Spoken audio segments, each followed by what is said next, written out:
నమః శివాయ. ద్వాదశ జ్యోతిర్లింగాలలో అతి ప్రాచీనమైన కట్టడంగా మనకు దర్శనమిచ్చేదే ఓంకారేశ్వర జ్యోతిర్లింగం. ఇది 4వ స్థానంగా ప్రసిద్ధి చెందింది.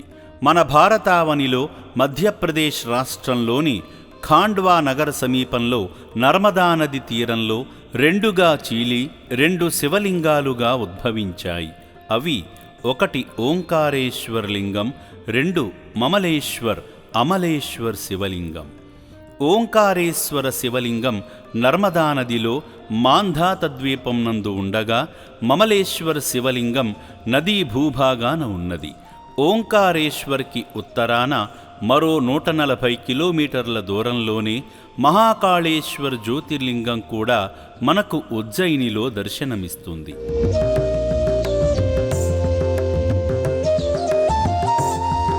పురాణాల సారం. పురాణాల ప్రకారం ఈ జ్యోతిర్లింగం వివిధ దశలుగా రూపాంతరం చెందిందని తెలియపరుస్తుంది. వింధ్యాచల్ పర్వత శ్రేణిని నియంత్రించే వింధ్యదేవుడు తాను చేసిన పాపాలను తనకు తానే ప్రక్షాళన చేసుకోవాలని విశ్వేశ్వరుణ్ణి ఆరాధించుకొనుటకు ఇసుక, బంకమట్టిని కలిపి శివలింగాన్ని సృష్టించి తపస్సు చేశాడు.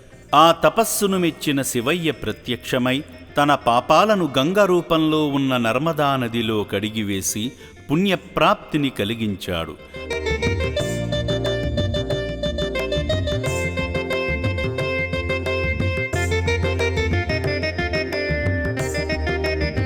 బ్రహ్మ విష్ణు వాదోపవాదం.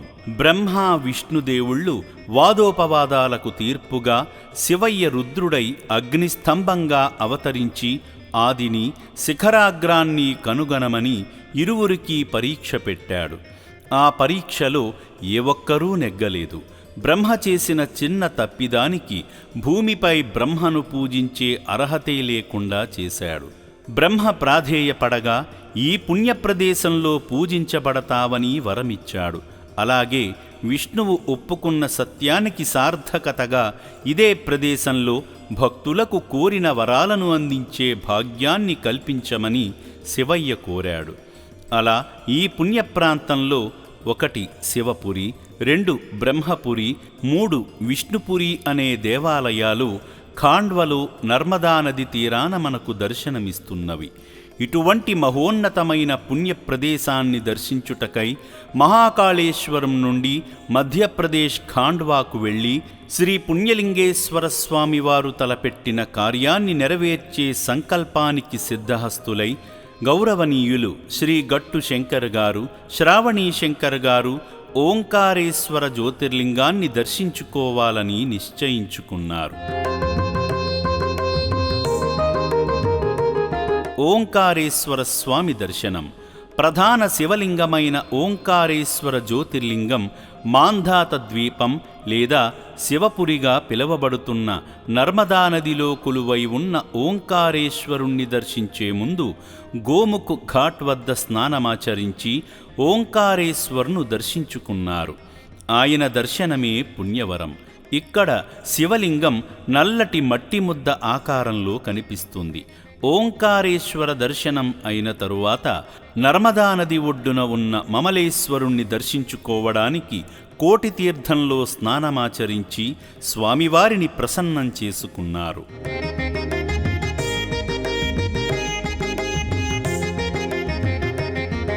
సంకల్పబలం. కోటి తీర్థంలో స్నానమాచరించినా చాలు, కోటి తీర్థాలను దర్శించిన భాగ్యం దక్కుతుందని భక్తుల విశ్వాసం. అంతేకాదు, కోటి జన్మల పుణ్యం కూడా లభించే భాగ్యంగా కావేరీ నర్మదా నదుల సంగమంలో బ్రహ్మపురి, విష్ణుపురి మధ్య గోముఖ్ ఘాట్ పుణ్యస్నానాల ఘాట్గా కీర్తించబడుతుంది. ఆవు ముఖంలో నుండి పవిత్రమైన నీరు ఒక పాయగా నర్మదా నదిలో కలుస్తుంది. దీనినే కపిల సంగమము అంటారు. ఆ కపిల సంఘం నుండి పవిత్రమైన గంగాజలాన్ని ఓ కలశంలో భద్రపరుచుకొని మనస్సును పరవశింపజేసే ఓంకారేశ్వరుణ్ణి, మమలేశ్వరుణ్ణి సంపూర్ణంగా దర్శించుకుంటేనే ఓంకారేశ్వర జ్యోతిర్లింగం యాత్ర పూర్తి అవుతుంది. కనుక ఓంకారేశ్వరుణ్ణి మనసా వాచా కర్మ ఏ దోషమూ లేకుండా మనస్ఫూర్తిగా దర్శించుకుని తిరిగి ప్రయాణమైనారు.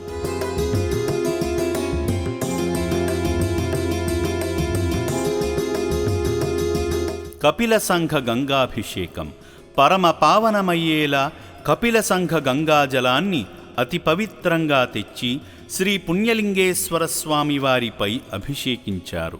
మహాకాళేశ్వరుని భస్మహారతిలో పుణ్యప్రసాదంగా లభించిన విభూతిని కూడా తెచ్చి నిత్య హోమాగ్నిలో మమేకం చేశారు.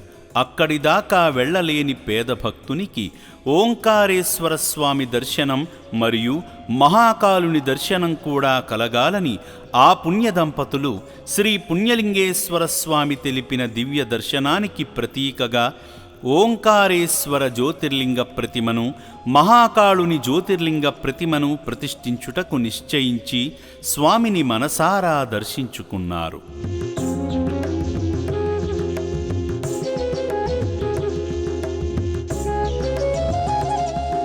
ఓంకారేశ్వరుని ప్రతిరూపానికి నిదర్శనం.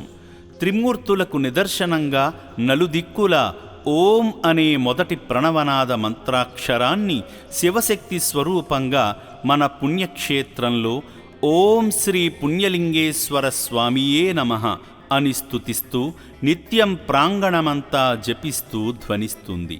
దీనికి తార్కాణమే ఓంకారేశ్వర జ్యోతిర్లింగం ప్రతిష్ఠ. ప్రపంచానికి పావనమై నిలుస్తుంది. పరమశివ భక్తులకు ముక్తి ప్రాప్తిస్తుంది.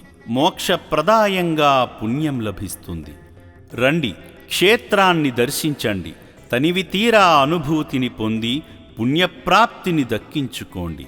రాబోయే నవంబర్ 1వ తారీఖున జరగబోయే పుణ్యలింగేశ్వర స్వామి విగ్రహ ప్రతిష్ఠా మహోత్సవానికి ప్రతి భక్తుణ్ణి, భక్తురాలిని పేరు పేరున ఆహ్వానిస్తున్నాము. మీరాక స్వామివారి పుణ్యప్రాప్తికి ప్రధానం. స్వామివారి దర్శన భాగ్యం 1000 జన్మల పుణ్యఫలం. ఈ సువర్ణ అవకాశాన్ని మీ కుటుంబ క్షేమానికై పొందగలరని మనవి చేస్తున్నాము. స్వామివారి పుణ్య ప్రాణ ప్రతిష్టకై శివపంచ మహాయాగాలను జరిపించి పుణ్యఫలాలు పొందండి.